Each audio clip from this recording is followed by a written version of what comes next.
I'm curious, do we need to know the next 5 moves, or do we need to know the first move? Yeah, very good question. So the whole premise behind this book, how this came about was, you know how everybody talks about what is the key to success. You know, the key to success is marry the right person, save money, work hard, go to school, get a degree, love people, faith, God. You hear so many different things. And we were having this debate one time, and I would ask everybody, it's just the basic question everybody, what's the key to success? What is it? I'm like, you know what? Years later, I said, in my mind, the biggest key to success, almost anybody I see that takes it to a whole different level, the highest levels, the difference between them and other people is their sequencing. And what I mean by sequencing is the following. So you and I may have the same vision of what we want to do in life, okay? You want to get here, I want to get here. This could be anything. We both want to build a $1 billion company. Fine.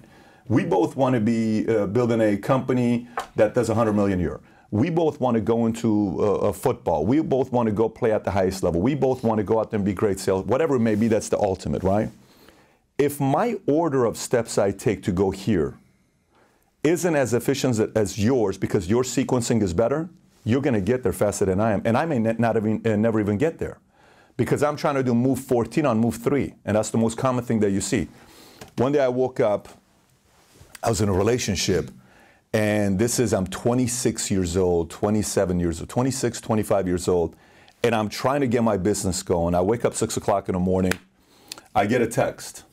Babe, I have to tell you this. As much as I love you, I don't see this relationship going anywhere. One of those texts.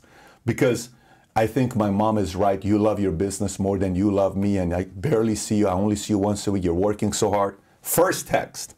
Then, message. I pressed the message to listen to it. My mom.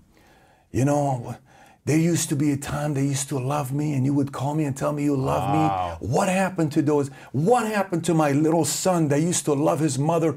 Like, call me every day, hug me. Like, that's the part. So now I got a breakup on the line. I got a guilt trip from my mom. That's still 6:02 right now. Then I get an email. You haven't even got out of bed yet. I haven't even gotten out of bed yet. Then I get an email that's been in the box for a while, and I look at it. It's from my #1 client that I was about to expect like a $15,000 commission, and that's a lot of money at that time. And my #1 client says he's leaving me for the following reasons. And then at the same time, the next email is my agent saying I resign. My #1 agent resigns. This all happens before 6:05, 6:10. So I'm in bed, anxiety's high, panic is high. I have no idea what to do. In that moment, all I thought about is, what are my next 5 moves? What do I need to do next? From that moment on, everything I did with business, I would ask myself, I'm going to do this next, my next 10, 15 moves. Or what would this guy do? This guy that built an empire, what would he do? What are we going to do here? What can I do to be better than this guy? What can I do to be more efficient? And what can I do to speed up the process to get here? But everything came down to your next 5 moves. So you're asking the question, is the first move the most important? Absolutely it is. If you don't know your next move can hurt the chances of you even getting to the 5th move. Yeah. So it's always your next move that matters the most. What is the next move that everyone should be thinking about? So the first thing you have to do is you gotta, last night I'm at Rafi's place and I'm having dinner with my 3 buddies. None of us are supposed to do anything in life. One of them is Steve and Affo. They're running a $300 billion a year business. Steve was the Michael Jordan of our high school. Wow. Okay, he's a great basketball player, but we're all 2.0 GPA kids. Right. And Armand was great salesman. Yes. 2.0 guys. Yes. And Armand was always a fighter. He would always get in trouble. Like he was a guy that, he's a 5'6" guy, you don't want to fight. Like you'd go to a party, you know the smallest guy, you go to a party and this 5'6" guy would go to a party and he would stand there and he would say, that guy's looking at me. I'm like, bro, he's not looking at you. No, I know he's looking at me. He's looking at me. I'm like, I promise you he's not looking. He's the kind of guy that would walk up and just punch the guy in the face. Just for no reason. Just for no reason. What is the matter with you, right? That's his wiring. Yeah. But we're all together yesterday. Now we all have kids. We have 2, 3, and Armand has 4 kids. We're sitting, we're talking. Armand runs Rafi's place. If you've been to Rafi's place, the restaurant in Glendale, if you've not been, you got to go. It's the best Middle Eastern restaurant. Wow. We're sitting there yesterday and we're having all these conversations. Challenges men go through, whether it's marriage, money, health, what happens at 41, everything that you don't want to talk publicly that men are insecure about, we just talk about it right there, right, collectively. And the biggest thing that I talked with one of my friends yesterday is, listen, your #1 move is you identifying who you want to be. Not who Tiffany wants to be, not who, it's who do you want to be. Not what Patrick wants to be, not what Bobby wants, not what your older brother, sister, mom, dad. Who do you want to be? If you and I can figure out who we want to be, and it's as transparent and as clear as possible, I don't have to compare myself against your success. Now here's a problem though. Say for instance, I sit there and I say, honestly, I just want to be a person that's just a regular person, and I'm glad if I make 80 grand a year, 100 grand a year, I have a nice place, I'm married, I'm happy, my kids are with me, I have good relationships, I'm totally happy. If you say that, if that's what you want to be. If you say that's what you want to be. But if you say, I want something else, and you're not doing it, then what? Exactly, but watch this one here. If you say that's what you want to be and you're content with that life, but behind closed doors, your buddy Lewis Howes is making millions, he's doing great, he's all over the place, people are talking about it. If an ounce of envy or jealousy comes in, you either weren't being honest with yourself, because that's not exactly who you wanted to be, or you got to ask the decision. Am I living my life or his life? That's the toughest thing to do, right? Toughest thing to do. Now, the other side of it is that, let's just say you got a big upside. You know, in sports, a lot of times, you know, Stephen A. Smith did an interview the other day, and they asked him about Vince Carter, and it was the toughest question that was asked. They said, so, Vince Carter, he just announced 23 years of retirement. He's leaving the NBA. Stephen A., what can you say about Vince Carter's legacy? Okay, now I don't know if you guys know who Vince Carter is. This guy dunked over the 7-footer in the Olympics. The guy retired afterwards. He got a contract for with the elbow. Dunk contest with the elbow. Sick what he was doing in Toronto, McGrady. It's just beautiful when you watch this guy play. I remember one time he dropped 50 in the playoffs. You thought this guy's going to win the championships. And he came from Tar Heels, North Carolina. He's going to be the next Mike. But here's what Stephen A. said about Vince Carter. Very difficult. He said, you know how Stephen A. does his thing? He's just kind of like, you know. And he typically is quick to give the answer. 1 second goes by, 2 seconds goes by, 5 seconds goes by. He still hasn't said a word. Then all of a sudden he says, well, I got to tell you, this is a good brother. I love this man. He's a great man. You know, he goes into building him up, and then he says, but it is the most unfulfilled talent we've ever seen in the history of the NBA. Really? He says, this man should have been competing with the Kobe's of the world, the LeBrons of the world, the Jordans of the world, but we never saw it. I wish I would have seen the best of him. And it's like 1 minute and 13 seconds. It's so awkward. Oh. If Vince Carter watches that and it doesn't bother him, more power to you, because you were happy to be in the NBA and you were cool with that. But if you watch that and it bothers you, you know deep down inside he could have done more. So you as the individual have to make a decision. Either I'm going for I want all the marbles, and I'm willing to go be embarrassed, lose, public humiliation after another one until I get there, or I'm going to live a simple life and I'm okay with this. But you have to be clear about that. That's step number one. Wow. Hey, it's Lewis here, and I would love to connect directly with you. Text me the word YouTube to my number 614-350-3960 to receive weekly inspirational messages from me. Okay, and what's step two? Once you're identifying that part, then it's figuring out your own talents that you have. And once I know my talents, where can my talents be used? You know, if you're a numbers guy, what industry can use your talents? Well, maybe it's finance, economy, investment banker. You know, maybe it's on that side. If it's a creative side, maybe I'm going to go be on the marketing side. Maybe I want to be behind the scenes. I don't want to be in front of camera. I want to be the support person. Then you say, well, I'm not a good number one guy. I'm a good number two person. I'm a number three person. Then you have to find out your positioning at the point of your life. Tom was the former president of our company, PHP. One of the best decisions was hiring this guy. When I hired Tom and brought him on board, he introduced me to Vistage years ago. Vistage is kind of like a YPO, EO. You're familiar with YPO. Yes. So Vistage is an element of that. It's very similar, but it's a little bit older crowd. YPO is a little bit younger. Vistage has 50, 60-year-olds, right? And I want to be around 60-year-olds. So introduced me to Vistage. And over the years, we became very good friends before I hired him. And I said, so Tom, let me ask you a question. In your life, you guys sold JamDad for $780 million. You got a massive exit, but you were the number 6 guy. How come you don't want to be the number 1 guy? He says, good question. He gave me the best answer.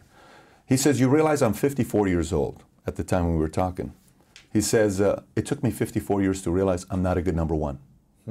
54 years. 54 years to realize I'm not a good number 1. What would have happened if you would have realized that at 30? That's the point. Every one of his biggest checks he ever got, he was the number 5, the number 4, or the number. Every time he was number 1, the company didn't do well. Interesting. So sometimes we want to be number one, but maybe you're not a number one. Sometimes you want to be MJ, but maybe you're Scotty. Sometimes you want to be MJ and Scotty, but maybe you're John Paxson and Steve Kerr. Maybe you're somebody that later on is going to be the general manager of the Chicago Bulls. Your name is John Paxson. Maybe you're going to be a great coach. Years later winning 3 out of 5 championships. Your name is Steve Kerr. But you got to play your game with your strength. So and in the season of life. Exactly. You know and in I mean? the season of life. Because you may be a number 6 right now, but you may eventually be a good number 1. Maybe it's just in not a different time. role, in a different package, Yes, but it's the sequencing, man. Everything is sequencing. What does sequencing mean for you? What is that? Sequencing to me means, okay, if you wake up every day, you have a sequence of what you do. Okay, like what's the first thing you do when you wake up? Mostly meditate. Okay, what's the next thing you do? Make my bed. And then what's the next thing you do? Brush my teeth, shower. Okay, that's a sequence. Yeah. Okay, so now what if I wake up and the first thing I do is I shower first? Okay, then I go eat, then I put my clothes on, then I go to work, and I say sometime throughout the day I'm going to meditate. I just messed the whole sequence up. What is the foundation of what I'm starting the day with, right? Yeah. What is the sequence of what I'm going to be doing next? If every decision you're about to make next, whether it's marriage, having kids, business partnership, a joint venture, if everything you did, you stepped away from the world, your girl, your mom, your dad, your peers, your family, you went to a restaurant, you sat there with a piece of paper saying, okay, I'm thinking about marriage. What do I need to do next? What's the next move I need to make? Then you go, I don't know if that's number 1. I think that's number 3. And you play that game. It's fascinating. Yeah. It's fascinating. It's like playing chess. It's Yeah. like, these master chess players, they know their next 10 to 15 moves. The amateurs were like, here we go. This is what I'm going to do. And these guys are like, Yeah. like, what are you doing? Yeah. They see it in the future. It's all sequencing. But it takes the steps to get to the future. You can't just jump to the future. I mean, it's the story of Bob Iger, it's the story of Ted Turner, it's the story of Kirk Kerkorian. How Kirk Kerkorian went from being a regular guy in Bakersfield who didn't graduate past 8th grade, goes and pays a guy $1 to let him fly a plane and eventually becomes a pilot for Bugsy with the mob and eventually goes and becomes a pilot, buys TWA, turns it into a big company, sells it for a few $100 million, then decides to go to Vegas, then he decides to buy a couple hotels, then he buys 80 acres of property across the street from Tropicana, then he buys MGM. He's not the founder of MGM. He turns it into what it is, dies at 98 years old as a multi-billionaire, gives $1 billion to Armenia after the earthquake of 1988. This is all sequencing, man. This is all sequencing when you go through it. Everything is sequencing. Yeah. And when you look at it that way, you tend to make better decisions. What was the time in your life where you tried to sequence, but it was the wrong sequencing and you got bad results? And then what has been the time where you had the best sequencing, where you actually mapped it out in your mind, this is the sequence, you did it, and you created those results? Yeah, so there's 2 answers to that. I'll give you both of them. One, I tried to sequence to get married at 23 years old. You tried it. It would have been catastrophic. Now, I love the girl. Great girl.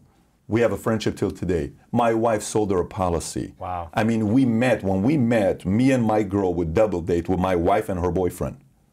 Very weird story. Switched We girls. just switched. They should have switched as well, but we switched, right? 5.5 years later, she's single, I'm single. I'm like, let's go on a date. But at the time, I was forcing marriage because, you're looking at everybody saying, everybody's getting married, and I think it's my time, and family, and I'm Armenian, I'm Assyrian, this marriage. And one day I'm like, dude, you are not ready. I asked the question, I said, would you let your daughter marry you? I said, hell no. You asked the question to yourself. I asked the question to myself, would you let your daughter marry the 24-year-old Pat right now? I said, absolutely not. I said, you ain't ready to get married. And we got the ring, married. The whole thing was lined up. You got married. You were getting ready to get married. We're getting ready to get married. She wasn't ready, I wasn't ready. It would have been catastrophic for both. But that journey of going that direction, it set me back 3 years. Completely set me back. Because I was dead set on wanting to live a life of other people. I was dead set on making the decision that's going to please the people that want me to get married. Yet I don't even know what marriage means. I don't even know the complexities of marriage. I don't even know if I'm done being single. I don't even know the fear about, like, if I get married, so do I still, that's a lot of challenge and stuff. And it set me back, like I said, 3 years. The other part is, Louis, that when you say, when did you do it? I've also done it where I've said, here's what I'm going to do, that maybe was premature of a decision. But then in that moment, it's fight, flight, or freeze. You rise to the occasion. You rise to the occasion. Yeah. Then, like when I started a company, I shouldn't, at that time, weren't ready. I was not ready. Yeah. There's no way I was ready. had $500,000 in a bank. I'd been around for 7.5 years. I don't know what it is to get insurance contracts. I don't know what it is to get E&O. I don't know what kind of things insurance companies want. I don't know what I'm going to face. We started it, and I went in without knowing anything. No website, no product, no nothing. Wasn't the smartest decision. One night I come home, my wife has the miscarriage. It's 1:30 in the morning. My bank account's at $13,000. I have no idea what to do. When I tell you I have no idea what to do. I came back, I said, listen, you put yourself in this position, now it's too late. Yeah. So some people may be watching, they're saying, well, I have to have a fresh start with my marriage or my business or this and this and that, and let me just close shop. Well, no, that's also not the case. Also the case is maybe, what's the best thing you can do with the current situation you have? And in that moment, had to make the best of it. And we made some right moves, and we did get some, we experienced some luck, and we worked hard, and the next thing you know, things grew. Yeah. From having a few hundred agents to now 15, 16,000 agents in 49 states. We weren't expecting that. We were not expecting that. And I'm not talking about being in a company having salespeople. This is having to hire CFOs, raising money, founding. It's very complex without a 4-year degree, without a 2-year degree, without a finance. It's very complicated. Yeah. But somehow it happens. So yes, I would say sometimes there are many times where the sequencing wasn't right, but there are times that also wasn't right, but you have to make the best of it. You made it work. Yeah, you have to make it work. And what's the difference between entrepreneur versus intrapreneur? And how do you know if you should be entrepreneur, or if you should be entrepreneurial with a team and a mission that has funds and resources, and it's not all on your shoulders? Yeah, that's a great question. So, one of the things we talk about in this book, Your Next 5 Moves, is knowing when you decide how you want to create your wealth and who you want to be. Meaning, okay, so who do you want to be? I want to be an intrapreneur. I want to be an entrepreneur. I want to be a solopreneur. I want to be a content creator. I want to be an influencer. I want to be an inventor. I want to be an investor. So you kind of figure out what angle you want to go and who you want to be. Yep. And then you figure out which one you want to do next. You may want to be an entrepreneur, but intrapreneur may make sense next, right? You want it to be an intrapreneur may make sense next. So this movement of entrepreneur got a lot of people to become entrepreneurs who should have never become entrepreneurs. Right. Okay, they just should have never become entrepreneurs because they did not experience the element of being an intrapreneur. An intrapreneur thinks, works, is wired, looks at money, people, talent, recruits, sells the dream. Everything an intrapreneur does is identical to the entrepreneur. The only difference between the intrapreneur and the entrepreneur is the entrepreneur put up the money. That's it. Yeah. Meaning, there is nothing else that's different there. The same amount of sacrifices this guy's willing to make, this guy's willing to make. He just didn't put up the money, right? Which is a whole different level of sacrifice. Whole different level of pressure, stress. You got it. Yeah. And that's one of the reasons why the intrapreneur respects the entrepreneur. It's like the hidden code. Listen, man, I'm willing to do everything you're doing, but I didn't put up money. Salute. Right. I respect you. This is why you're number one, I'm number two. But I salute you. What do we need to do, right? And there's that element of respect for one another. Now, the entrepreneur has to be willing to allow an intrapreneur to exist. So, for example, Bob Iger's story. Bob Iger starts off with ABC years ago, young guy coming out, doesn't know what he wants to do, accidentally gets a job. He starts working at ABC. Then he works his way up. Then it's his dream to be a CEO of Disney. Then eventually becomes a CEO of Disney. He's the CEO of Disney for 15, 16 years. He ends up closing George Lucas and buys Star Wars. Right. He ends up buying Marvel. He ends up buying Pixar from Steve Jobs. And he ends up buying Fox. You do these 4 transactions. His salary was $67 million a year. Wow. Not net worth, salary. Never was an entrepreneur. Right. Bob Iger was never an entrepreneur. Clippers, right here, Ballmer. Ballmer's worth $57 billion. He's not an entrepreneur. Wow. He was an employee, number 5 or number Really? 6. He was an employee at Microsoft. Wow. And then eventually, Paul Allen didn't want to do it anymore. He kind of wanted to step down. Bill Gates comes in, gets Ballmer. Ballmer takes it to the next level. Ballmer now owns the Clippers. So there are many entrepreneurs that started the company that own 100% of their business, but they're making $80,000 a year. Right. They're making $600,000 a year because they wanted 100% of control. Ballmer's like, listen, I'm good. Gates started it, but I'm worth $58 billion. Yeah. So the road to what you're solving for, you don't have to say, I have to be an entrepreneur. No, you don't. Maybe the better option for you is go find, if you can find a killer on the way up, if you can find a killer on the way up. So, if you looked at everybody as a stock, let's just say we started looking at everybody as a stock, okay? So you have small cap, mid cap, large cap. What's the difference between a small cap, mid cap, large cap? It's a dollar amount. you know, 5 billion less, 5 billion to another. And then you have the large cap, you know, all these Disneys, Walmarts. These are large cap, right? But the key is if you can figure out when they're a small cap. The key is if you're at the PayPal Mafia group and you see somebody who says, that guy's going to start Yelp. I'm going to go run with that guy. That guy's going to start, you know, Tesla. Uber. Yeah. That guy, Peter Thiel, I want to go do something with him. I don't care if I'm his number 2 or number 3. I want to go with this guy. He put $500,000 into Facebook, worth a couple $2 billion. This guy's coming up. I want to go where, like Maverick Carter is going to be somebody the next 20 years, right? If you can figure out a way to run with him because you are one contact away from LeBron. So if a guy wants to get into media, and let's just say you want to do something in the African-American community, figure out a way to go work for Maverick Carter. His stock's going to be high 20 years from now. Right. I mean, it's big today, but I'm talking really high. Yeah. So if you can make a list of guys where you can have an eye for it, it's almost like picking a husband or a wife, you know, because picking a husband or a wife, there's a risk factor. You go to dinner and you say, babe, I love you so much. You're so beautiful. You make my day. When I see you, I'm just like I'm in heaven. It's like I don't see anybody else. It's just clouds around me and angels, you know, and I see birds when we're together. And then the marriage conversation comes up and your brain, you become a mathematician all of a sudden. Like, I don't know, I say 72% chance we get a divorce, but I'm willing to take that 28% chance risk. So there's an element that we get judged for our friends, we get judged for who we marry, we get judged for our girlfriend, our boyfriend, we get judged for career, industry. You also get judged on who you decide to lock onto and run with as a right-hand person or as the person that you want to be their right-hand person.